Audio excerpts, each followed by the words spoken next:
कालच दवाखान्यात एक 47 वर्षाची महिला माळकरी, जिने कधीही नॉनव्हेज बघितलं नाही, शिजवलं नाही, खाल्लं नाही,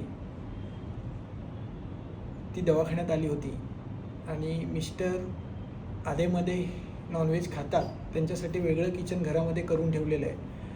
ती आल्यानंतर तिचं काल 7वं सेशन होतं आणि 7व्या सेशनमध्ये ज्यावेळेस ती पहिल्याच दिवशी आली होती त्यावेळेस धड उभाही राहता येत नव्हतं, बसता येत नव्हतं, प्रचंड वेदना उजव्या पायामध्ये. L4 L5 गादी बाहेर आली होती, L5S1 गादी बाहेर आली होती, 60 to 70% गाद्या या बाहेर आल्या होत्या. तीव्र मुंग्या, झणझण, बधीरपणा, उठता येत नव्हतं, बसता येत नव्हतं, प्रचंड वेदना, 2 मिनटंही उभं राहता येत नव्हतं.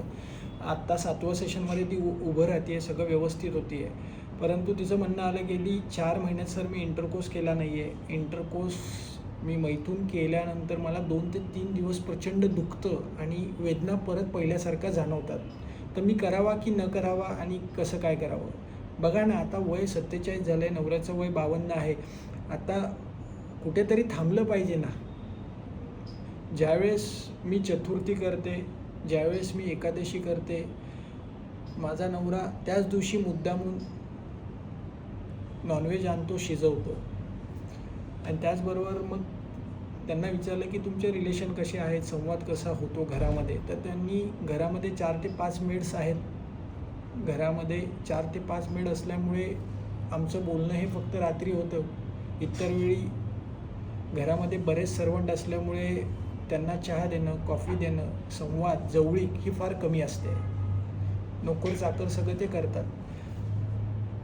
इथेच कुठेतरी गडबड होते की संवादाला जो घरात वेळ हवा आहे, संवादाला जो जवळीक हवी, आकर्षण हवं आहे, ते अपकर्षण व्हायला लागले, लांब जायला लागले, वेळ बोलणं कमी व्हायला लागलं की इच्छाही कमी व्हायला लागते.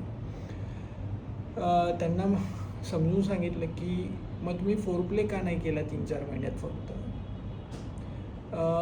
मिस्टरांची खूप इच्छा असते मैथून करायची, पण मी ती काही करू शकत नाही. त्यामुळे मी जवळ गेले तर ते मला त्रास होतो, म्हणून मी काही करतच नाही.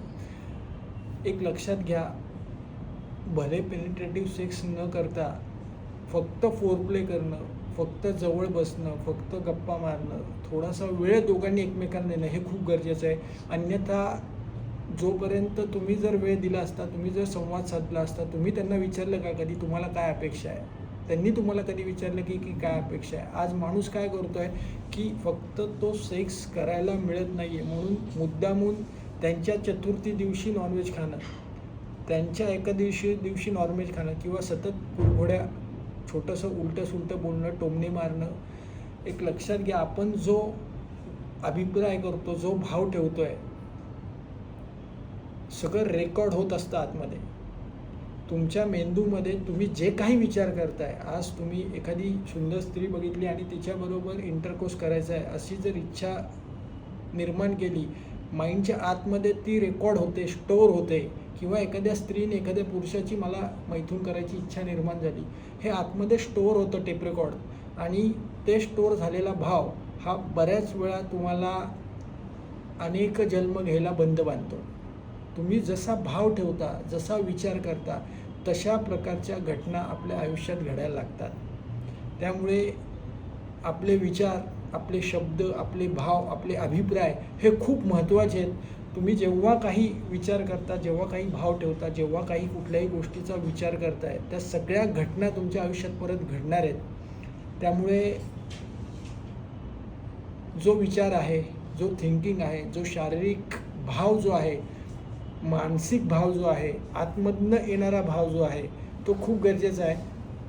त्यांना समजून सांगितलं की तुम्ही स्टार्ट फोरप्ले, त्यांच्याशी बोलणं चालू करा, ॲटोमॅटिक ते सुधारतील. आणि ते नॉनव्हेज खाणंही, एक स्त्री हे घर उभाही करते आणि एक स्त्री हे घर पाडते.